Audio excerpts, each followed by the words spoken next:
Buenas noches, buenos días o buenas tardes a todos los que tienen la oportunidad de vernos. Un saludo también para ti, Javier, también para ti, Héctor. Como nos hemos estado acostumbrando estas semanas, aunque hemos dejado un tiempo de subir videos, vamos a debatir la columna Matices de César Hildebrand, de su semanario Hildebrand en sus 13. En este caso, el título de la columna es Cuba y el señor Cerrón.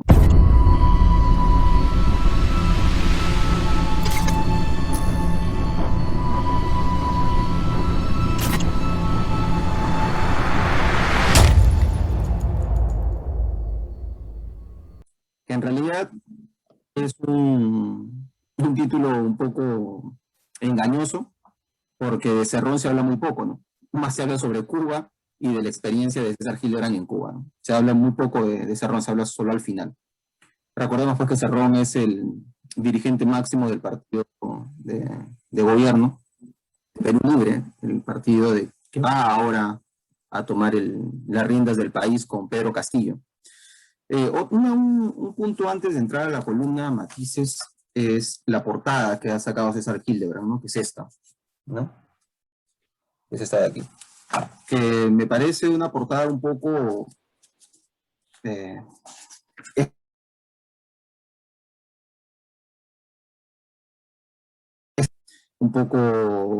yo creo que exaltada con respecto a lo que ha sucedido estas semanas con el partido que ahora va a asumir el gobierno y con Pedro Castillo.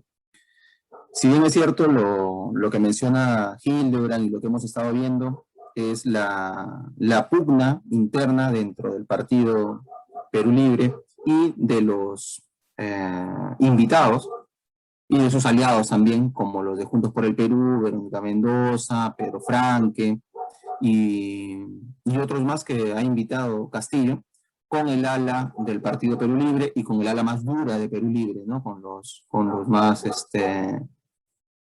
defensores de Cerrón. Esta ruptura, Hildebrand la ha puesto en su portada.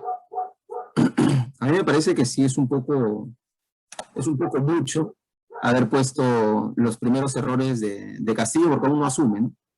Me parece que por ahí se le pasó un poco la mano, pero igual es un tema a debatir, ¿no? De cómo se están dando las pugnas dentro de la organización y dentro de los invitados. El ala más moderada y el ala más radical, que todavía ni siquiera están en el poder, ¿no? Pero bueno, así es la portada de este viernes de César Hildebrand. Ya entrando a la columna Matices, Hildebrand nos habla primero de su experiencia con Cuba, la visión que tenía de Cuba cuando se da la revolución en 1959, con la llegada pues de los barbudos, ¿no? De Fidel Castro, Che Guevara, Cienfuegos, Camilo Cienfuegos, a La Habana, ¿no? Un 1 de enero del 59. Como cuenta desde sus recuerdos, el haber escuchado la voz de Fidel en una pequeña radio, ¿no? Y los discursos de Fidel en pleno proceso revolucionario de Cuba. Y cómo posteriormente ha ido decayendo la revolución en un acto de retroceso y de negación de libertades, ¿no? Un acto autoritario por parte de la revolución contra muchas personas que ni siquiera estaban como agentes de la CIA o agentes contrarrevolucionarios, sino simplemente disidentes de conciencia, homosexuales, escritores que estaban en contra. Y menciona aquí César Hildebrand esa frase de Fidel Castro en la que dice: en la revolución todo, contra la revolución nada. Yo creo que esa sería la introducción para empezar el debate, y ya diré algunos aportes más en mi siguiente intervención.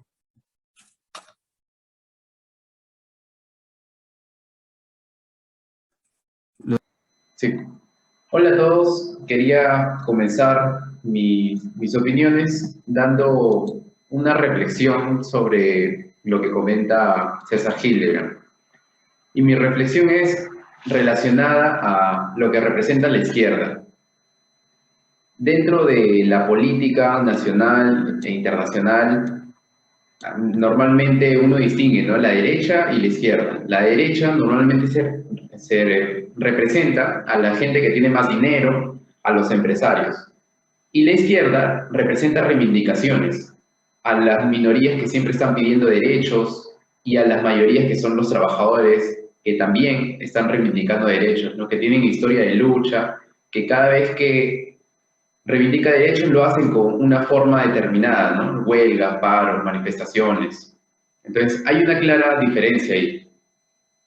Por esta diferencia, la izquierda, representada por distintos estados que han llegado a tomar el poder, representan ese ideal de justicia del que César Hildebrand también habla, ¿no? Incluso él también reconoce que en su tiempo él sentía esa esperanza porque una porción de los políticos o puede representar a las grandes mayorías, ¿no? Y me refiero a las grandes mayorías, a la gente que no tiene dinero, ¿no? Que siempre está mal, generaciones tras generaciones, la pasa mal. No tiene piscinas en sus casas son pequeñas, son de esteras, a sus hijos con las justas les dan de comer, a veces no tienen servicios ni agua ni electricidad. Esto pasa en todo el mundo, no solamente aquí en Perú, ¿no? El problema con esa representación de la izquierda es que normalmente en los países donde han tomado el poder han traicionado a los trabajadores, ¿no? Los han utilizado para llegar al poder y luego los han traicionado. Algo así sucedió en Cuba.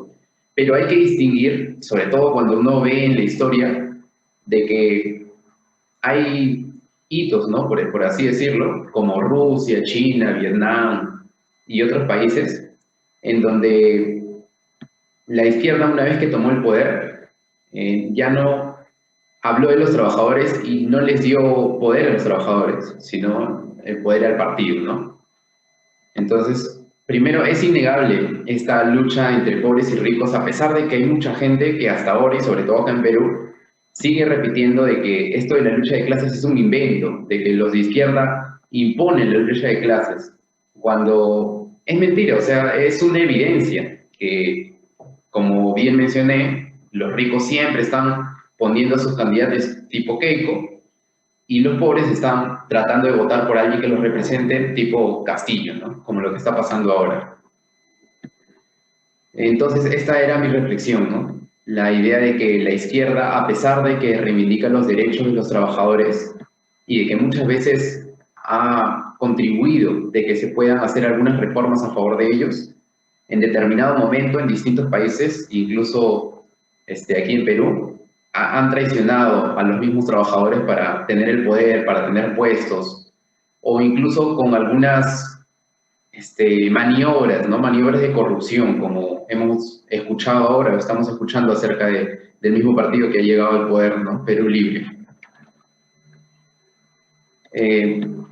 A ver, otra reflexión que quería hacer, de acuerdo a lo que dice César Hildebrand, es de que esa contradicción que él sentía cuando reclamaba por esa evidencia de que en Cuba ya no representaba esa esperanza, esa justicia, ¿no? Esa idea de que puede representar algo distinto, puede representar a los trabajadores. Entonces, cuando él se dio cuenta de que las cosas no estaban así, él sintió que estaba traicionando, que estaba siendo contrarrevolucionario. Pero también él mismo dice de que la realidad puede ser, o sea, podría ser de que él en realidad estaba viendo que se está convirtiendo en una dictadura, ¿no? Y eso es lo que pasa ahora. Él incluso dice que lo que está pasando ahora en Cuba es bien simple. Y solamente es de que la gente está harta de tanta miseria, ¿no? Tantos años de haber estado en una situación demasiado empobrecida, demasiado sin qué comer o comer con las justas, ¿no? No tener comodidades, como supuestamente un Estado o un país debería de darle a la gente, ¿no? Entonces, eso es lo que quería decir al principio y bueno, luego voy a complementar un poco más. Los dejo con Héctor.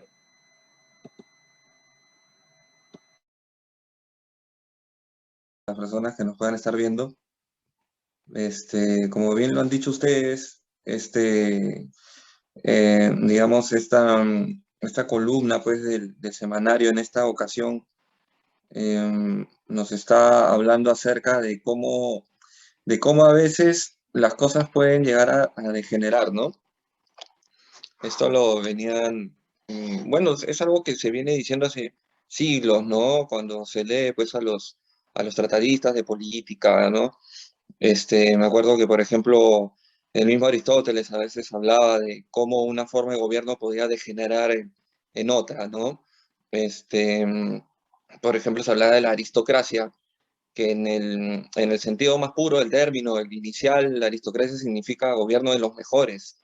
Lo podemos entender como que el gobierno de los más virtuosos, los que están más capacitados para dirigir algo. Sin embargo, con el término pasó algo, ¿no? Con el término después aristocracia significó los de la élite, ¿no? Significó algo así, ¿no? Como los poderosos de la nobleza. Pero en realidad el término inicial era ese, ¿no? Y también se decía, pues, que la aristocracia podía degenerar en una oligarquía, por ejemplo, ¿no? Entonces, muchas veces la forma de gobierno tiene la tendencia a degenerar, ¿no? Entonces, eso es lo que ha pasado tantas veces en las dos formas, ¿no? En las dos formas que justo Javier planteaba, ¿no? Que le llamamos nosotros derecha e izquierda. Creo que en esas dos maneras, esas dos formas pueden degenerar en otras, ¿no? Este, por ejemplo, tenemos el caso para hablar de la prensa, de lo que pasa con la prensa, ¿no? En el caso de Castro en Cuba se vio cómo había, pues, la prensa tenía que estar alineada, pues, con el gobierno necesariamente, obligatoriamente, y nadie podía criticarlo, ¿no? Y eso era algo que se hacía de manera abierta, ¿no? Abiertamente, el gobierno, Castro, decía que no podían, pues, hablar en su contra, y era simplemente algo así. Pero cuando te vas al otro lado, digamos, a la derecha extrema, lo que hace no es eso, sino lo que hace es corromper a la prensa, ¿no? Empiezan a aparecer, pues, los montesinos con fajos primas de dinero encima de una mesa dándoles a los medios de comunicación, ¿no? Pero al fin y al cabo son formas diferentes de hacer las cosas, pero que dirigen a lo mismo, ¿no? Que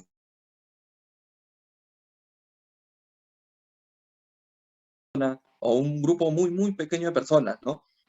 Entonces eso es a lo que lamentablemente genera muchas veces las cosas. Este, y por ejemplo también con lo que se comentaba hace un momento de que cuando la gente confía un poco, ¿no?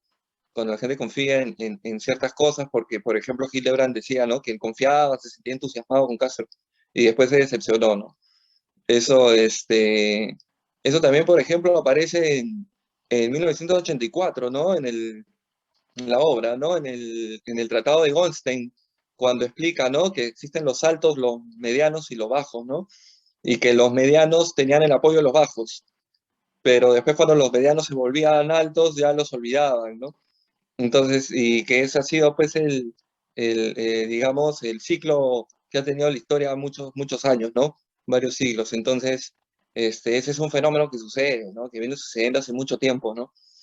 Entonces, digamos que la idea es que nos lleve esto a una reflexión de cómo poder escapar a ese fenómeno que parece tan ineludible, ¿no? Tantas veces. Pero habría que plantearse que suceda eso. Por otro lado, también, para terminar mi primera intervención, creo que también la intención de Hildebrand de escribir esta vez esta columna, me parece también es que él quiere deslindar un poco con el ala fuerte de Castillo, ¿no? Porque él en varias ocasiones ha defendido a Castillo con sus columnas, pero supongo yo que para que las personas, la opinión pública no se confunda, él de todas maneras quiere deslindar con esa parte extrema para decir que él es de izquierda moderada, o en todo caso, él lo que quiere decir es que ser de izquierda no es ser autoritario, ¿no? En todo caso, él quiere que no se igualen esos dos términos, ¿no? Que decir que uno es de izquierda no quiere decir que uno quiera,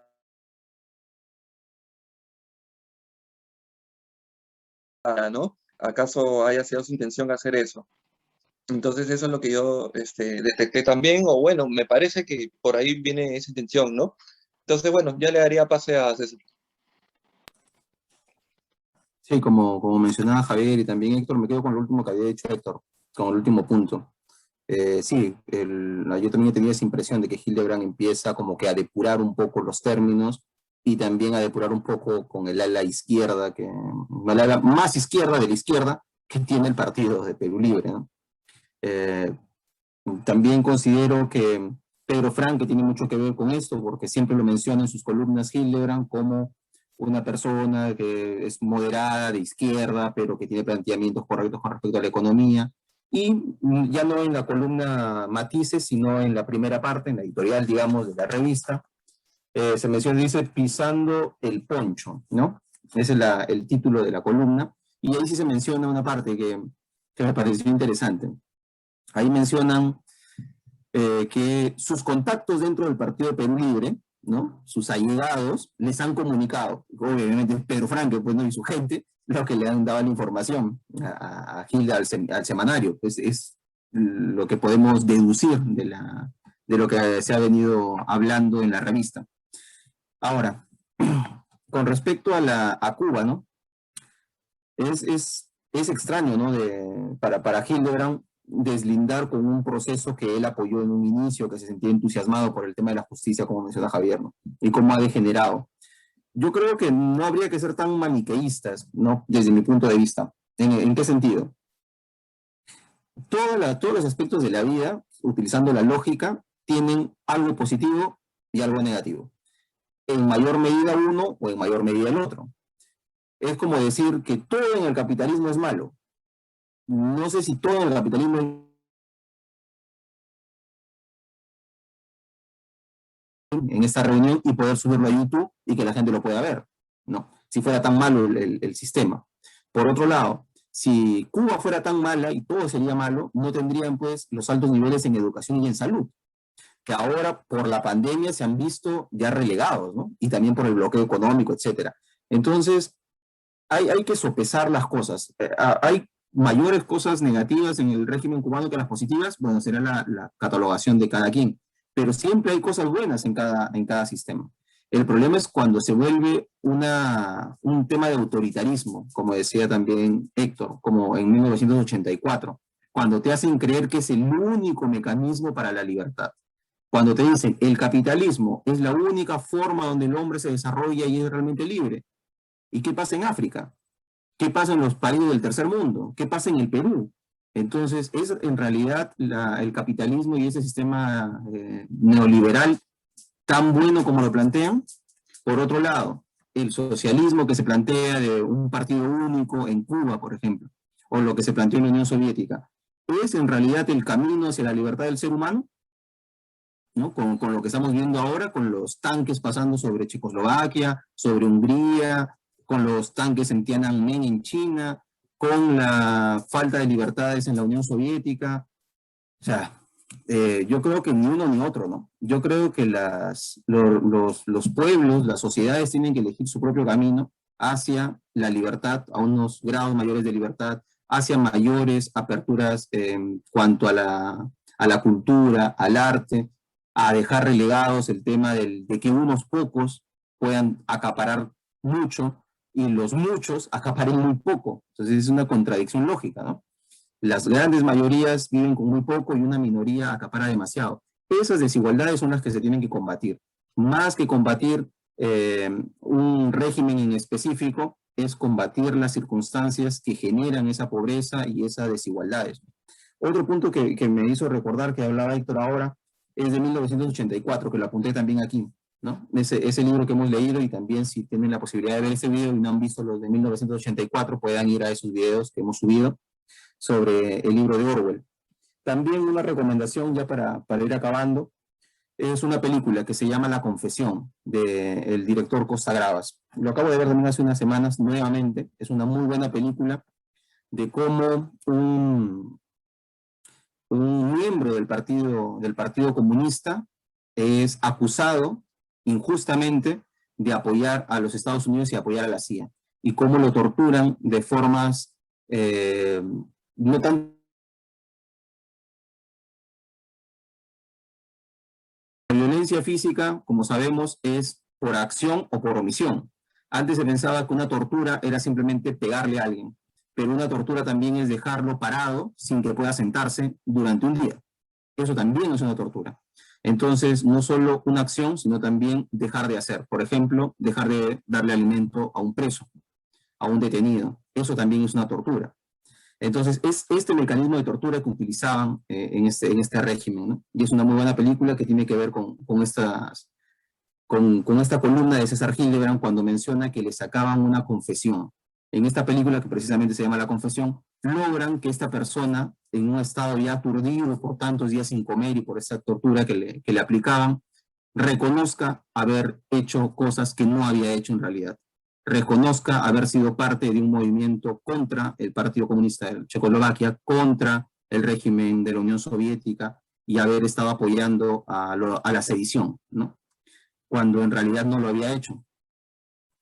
Esto se parece mucho a los juicios contra Weinstein en 1984, los juicios stalinistas en la Unión Soviética también, estos juicios que atentan contra la dignidad humana porque obligan a alguien a que reconozca cosas que no ha hecho o que no quiera reconocer y saquen ese pronunciamiento ante la gente y él hable ante la gente, ¿no? También la película, también le recomiendo la película de 1984, donde se ve claramente estas torturas para que la gente reconozca cosas que no había hecho. Por último, ya quería mencionar el tema de Cerrón y de Perú Libre. Si bien es cierto ahora, Perú Libre ha ganado las elecciones con Pedro Castillo no es militante, pero se inscribió al último en Perú Libre precisamente para postular. Debemos también, como lo dije, no ser maniqueístas y decir todo lo de Castillo es bueno o todo lo de Castillo es malo.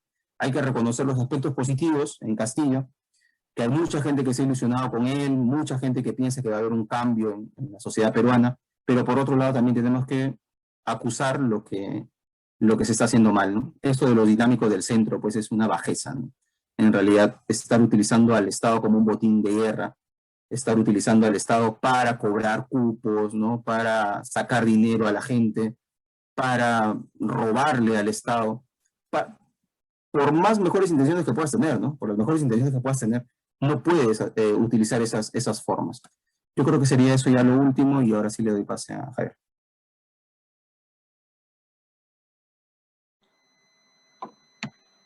Sí, a mí me hizo recordar precisamente esto de la tortura a lo que comentaba César y lo que comentó Héctor, ¿no? En 1984, el libro que hemos leído y que recomendamos vayan a nuestros videos donde explicamos un poco capítulo a capítulo. Sobre todo por cómo lo que le pasa al personaje principal, Winston, ¿no? Pero hay otras películas que nos escriben esto de la tortura, por ejemplo, La Noche de los Lápices. También es una película muy, muy dura donde jóvenes de 20 años, incluso menos, ¿no? Estaban en el colegio, en la escuela, 15 años, salían a las manifestaciones, los agarraban y los torturaban, ¿no? Es muy dura la película, pero también la recomiendo sobre todo para saber qué pasó en la historia, porque está basada en la dictadura que sucedió en Argentina. Y como sabemos, ha habido una corriente de dictaduras en toda Latinoamérica, incluso acá en Perú con Fujimori, ¿no? Luego también quería mencionar que el artículo de Hildebrand me pareció muy interesante porque Hildebrand no solamente describe su experiencia, sino que te da un fondo histórico, ¿no? Habla de un montón de personajes en distintos países, como Batista, Gaitán, Arbenz, ¿no? Gente que de alguna manera estuvo relacionada con lo que sucedía en Cuba, ¿no? Incluso también menciona a Odría. Por otro lado, también menciona el ideal de que los peruanos tenían por San Martín y Bolívar, en el sentido de que puedan liberar al Perú o independizarlos, ¿no? Que como sabemos es entre comillas porque hasta ahora han habido noticias de que desde España hay políticos que están queriendo meterse en la política de Perú, ¿no? O sea, a 200 años después. ¿De qué independencia hablamos, no? Pero así son las cosas. Así son las cosas ahora, ¿no? Otra cosa también es que quería mencionar es sobre lo que dijo César, de que no podemos pensar de que todo es absoluto, ¿no? Hay que reconocer que Cuba en un principio representaba esperanza, como mencioné, ¿no? En sus primeros años era un movimiento, si bien es cierto, de un grupo de guerrilleros, pero también que representaba a la gente que quería un cambio. Otro punto también importante, del cual no ha hablado mucho Hildebrand, es el bloqueo económico. De todas maneras, yo creo que se tiene que mencionar. Y no, esto no quiere decir que le echamos toda la culpa al bloqueo económico por la situación en Cuba. No, nada que ver, es otro factor. Pero también es importante porque la dominación extranjera, como aquí en Perú, prima, ¿no? Como yo mencioné, hay políticos españoles que están hablando de Perú. Por otro lado, Estados Unidos ha tenido bases militares aquí en Perú también.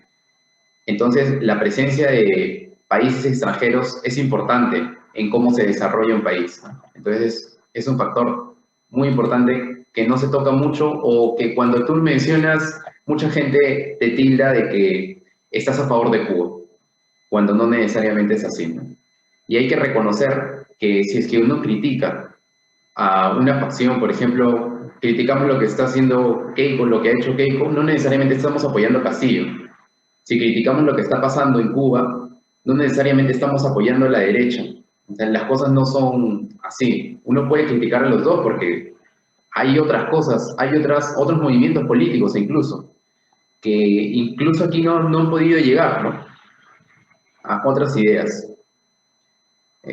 También quería mencionar la última idea de Hildebrand, que dice que Vladimir Cerrón admitirá esta situación en Cuba, la cual él ha criticado, y también critica al profesor Castillo, diciendo de que ha tenido comentarios muy suaves de acuerdo a lo que está pasando y ha hablado más del bloqueo y menos de la situación en Cuba. Pero yo creo que bueno, es para juzgar, ¿no? Es independiente cómo uno lo interprete, porque a mí me parece que se debe criticar desde los dos lados. Por otro lado, quería decir que, la última reflexión, quería decir que ¿cómo podríamos escapar? Si estamos diciendo que por un lado la derecha va a degenerar y por otro lado la izquierda también en dictaduras, como también lo dijo Héctor, ¿qué nos queda, no? En mi opinión, no sé si lo compartirán, yo creo que es posible. Lo que deberíamos nosotros reivindicar, o para mí lo más correcto, es un movimiento ciudadano independiente, ¿no?, que no necesariamente confíe en partidos que tengan esta estructura, ¿no?, esa estructura rígida, autoritaria, pero sí es necesaria una organización. Los derechos siempre se deben de reclamar, ¿no? Para mí, el reclamo debe ser contundente, pero de forma horizontal.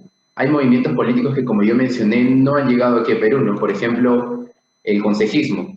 En el tiempo de la Revolución Rusa, cuando el poder ya no era de la organización de la gente, sino del partido, hubieron un montón de personajes, ¿no?, como Clara Zetkin, como Rosa Luxemburgo, Karl Liebknecht, Antón Pannekoek, y así una serie de otros nombres que reivindicaban que el poder debería volver a los trabajadores, ¿no?, a los consejos, le llamaban consejos de trabajadores, ¿no? Sin embargo, aquí en Perú y en muchas otras partes, sobre todo en Latinoamérica, no se habla nada de esto, ¿no? Esa corriente política no ha llegado aquí. La gente solo ve derecha e izquierda, nada más. Pero es necesario recordarlo, es necesario ver la historia, ver qué pasó, ¿no? Sobre todo en momentos cumbres que son tomados como ejemplo, hablando de lo que sucedió en la URSS, ¿no? Y el reflejo de los partidos, por ejemplo, Perú Libre, ¿no? Perú Libre se reconoce como izquierda radical según algunos medios independientes, pero para mí más exacto es decir una izquierda tradicional que reivindica el leninismo o el estalinismo, que son corrientes autoritarias y que evidencian esto del autoritarismo, del poder al partido, ¿no? Entonces, ¿qué nos queda aquí en Perú, no? También, yo creo que, hablando de la situación específica, deberíamos estar atentos y confiar en la movilización de la gente, como sucedió en el caso específico de Merino. El señor Merino llegó a ser presidente y la gente, con la movilización, con la lamentable muerte de dos jóvenes, pudo sacarlo del poder. Fue presión. No fue que Merino se cansó y se fue, o de que otro político le dijo, oye, sal de ahí. No, la gente lo logró en las calles. Entonces es necesario reconocer esa fuerza que tiene la gente, ¿no? Cuando sale a la calle, cuando reconoce un problema y va hasta el final para solucionarlo. El mismo Castillo ha reconocido eso, ¿no? Que la gente debería de siempre estar presente, ¿no? No debería traicionar. Pero a pesar de todo esto, Hildebrand mismo ha explicado y nosotros también, de que un partido como el que ha llegado al poder puede degenerar, ¿no? Y sobre todo con las mafias, que muy bien mencionó César. Bueno, esto era lo último que quería decir, entonces lo dejo con Héctor para que también dé sus últimas impresiones. Muy bien, gracias. Sí, a partir de las impresiones que ustedes han tenido, también me han dado oportunidad de pensar tal vez algunos otros detalles, ¿no? Que también entran a colación. Por ejemplo, esta cuestión de que muchas veces estos gobiernos dictatoriales, estos gobiernos dictatoriales, pero que nacen de la degeneración del comunismo, ¿no? Cuando ya degenera cuestiones como Stalin, ¿no? Bien lo describía Orwell, ¿no? En estas cuestiones, como lo nombraba César, ¿no? De cuando lo torturan para que al final, pues, estando torturado, pues, digamos, se culpe a sí mismo, ¿no? De cosas que no ha hecho. Digamos, esa es la artimaña, la manera de hacer las cosas de este tipo de generación, ¿no? Pero el otro tipo de generación, que viene a ser por la otra vertiente de derecha, lo que suelen hacer es, más que todo, comprar jueces y fiscales, ¿no? Para que, para que los jueces, pues, ya sentencien lo que convenga, ¿no? Esa es la manera, ¿no? Entonces tienen otra forma. Pero como lo dije en mi primera intervención, la forma sea distinta, pero digamos el fondo es el mismo, desde donde yo lo veo, ¿no? Que es esta cuestión del poder, ¿no? De querer el poder como sea, ¿no? Este, de que solamente haya una cúpula privilegiada, ¿no? Y ellos mantenerse en todo el poder, la búsqueda del poder.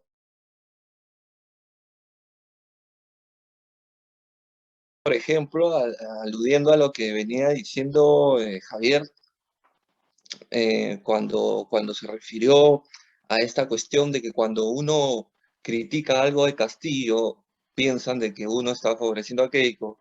Cuando uno critica algo de Keiko, piensan que uno está favoreciendo a Castillo. Esta cuestión, yo le he llamado, no sé si yo soy el que ha acuñado esta manera de llamar a esto. A lo mejor otro lo ha hecho, pero nunca lo he leído, ¿ah? Pero yo le llamo el pensamiento binario. Así le llamo yo. Como sabemos bien, y Javier debe saberlo mucho mejor, el sistema binario es aquel sistema que cuenta con solamente ceros y unos, ¿no? Que es la base de la computación, este tipo de cosas. Entonces hay solamente dos opciones, ¿no? 0 o 1, derecha, izquierda, Keiko Castillo, ¿no? Eso, y no existe otra posibilidad, ¿no? Entonces creo que el pensamiento binario ha venido tomando protagonismo ya hace años acá en el Perú, desde que tenían esta artimaña los fujimoristas, de que cada vez que los criticabas te decían terruco, ¿no? El famoso terruqueo que viene de hace años, no solamente estas elecciones, ¿no? Lo hacen hace 20 años. Este, entonces, creo que ese pensamiento binario se ha agudizado aún más cuando ha venido esta situación de tener a estos dos candidatos que representan dos extremos, ¿no? Entonces, cuando uno opina, se activa este pensamiento binario en todo el mundo y ya no pueden, pues, pensar más allá de eso, cuando en realidad no debería haber un pensamiento binario, sino, qué sé yo, un pensamiento decimal, por decirlo de alguna manera.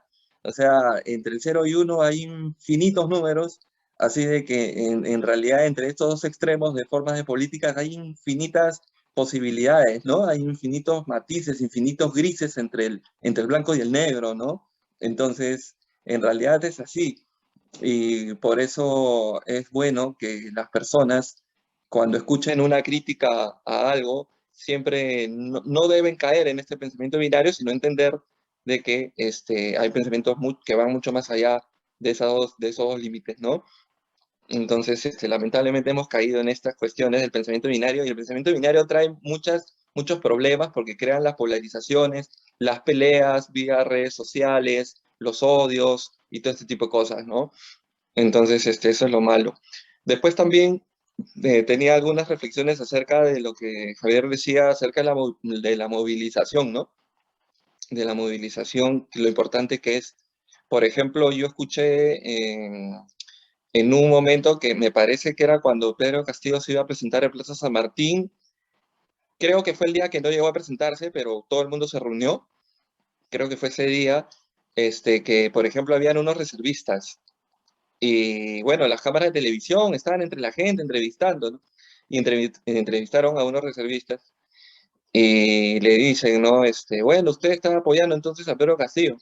Y el reservista dijo, ¿no? Con otros compañeros más, pero habló uno solo y dijo, bueno, sí, estamos apoyando, pero si no hace las cosas bien, habrá que sacarlo, pues.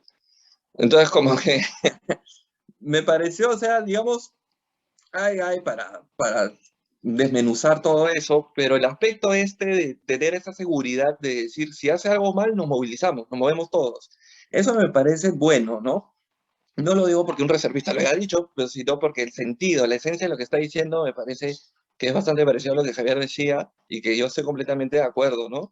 Y para remitirnos otra vez a 1984, por ejemplo, me parece que en el Tratado de Goldstein dice, ¿no? Si los proles supieran cuánta fuerza tienen, no dejaría que los dominen así, ¿no? Entonces, eso tiene que ver más o menos, lo podríamos aplicar incluso a la situación que estamos, ¿no? De que salga, quien tenga el poder, uno no tiene por qué agachar la cabeza y dejar que las cosas pasen así, ¿no? Sino que nosotros somos más, somos un montón, somos la masa, somos los que mueven el país, así que hay que sentir que tenemos el sartén por el mango y podemos exigir justicia, ¿no? Y no a la impunidad, ¿no? Jamás permitir la impunidad, ¿no? Entonces ese sería mi comentario, y le daría pase a César para el cierre.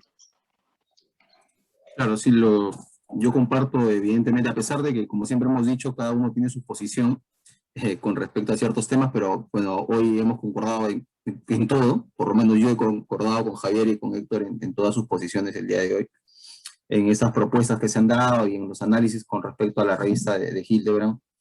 Yo creo que sí, pues, ¿no? O sea, como conclusiones se pueden quedar esto de que no podemos ser este pensamiento binario, ¿no? De que o es uno o es otro, sino que hay una infinidad de matices que se puede, precisamente se llama matices la columna de Hildebrand. Y bueno, y ahí creo que ya cada quien elegirá el método de análisis, ¿no? El método para mí más correcto es un método dialéctico, ¿no? Para entender este tipo de cosas en que no hay absolutos, en que hay que entender el trasfondo, en que hay una posición, hay otra que viene en contrario y hay una síntesis, y esta síntesis tiene de ambas, ¿no? No es que sea una posición totalmente nueva, sino que tiene también un aporte de la tesis y también de la antítesis, ¿no? Y lo que tú decías, Héctor, me queda también en esa sensación, ¿no? De que la gente se ha estado, o eres de Keiko o eres de Castillo, y en redes sociales se quieren matar, etcétera. Yo una pregunta, esa gente si tuviera una piedra, una roca, ¿no?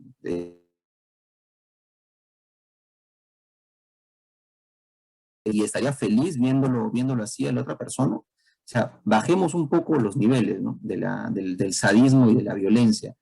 O no sé, si no supieras que el otro es de Keiko, por ejemplo, si uno tanto odia a la gente de la resistencia, de la pestilencia, como le dicen, y yo veo que una de estas señoras está en la calle y va a sufrir un accidente de tránsito, ¿me quedo callado y dejo que el carro la mate? ¿O le doy un grito, señora, cuidado, ¿no? O trato de ayudarla? No sé, mi fanatismo puede llegar a tanto al asesinato o a disfrutar de la muerte de la señora, entonces la veo muerta y me río, ¿no? Disfruto porque es una de Keiko, o disfruto porque es de Castillo, su muerte. Pero yo creo que la gente ya está perdiendo un poco la razón y hay que identificarnos ahí como seres humanos, ¿no? Lo principal, antes de Castillo, de Keiko, hay que reconocer que el otro es un ser humano, que tiene su mundo interno, su propio pensamiento, su propia postura política, que compartamos o no, hay que criticarlas, obviamente, eso es lo bueno de la política. Hay que enfrentarlas, pero no puedes desear la muerte de la otra persona o llegar a esos extremos como algunos han querido hacer de ambos lados, ¿no? De ambos lados han querido hacer estas cosas. Yo creo que eso sería lo último. Síganos, suscríbanse a este pequeño canal y vean los demás videos, regándonos un like y ya nos veremos en la siguiente reunión. Nos vemos.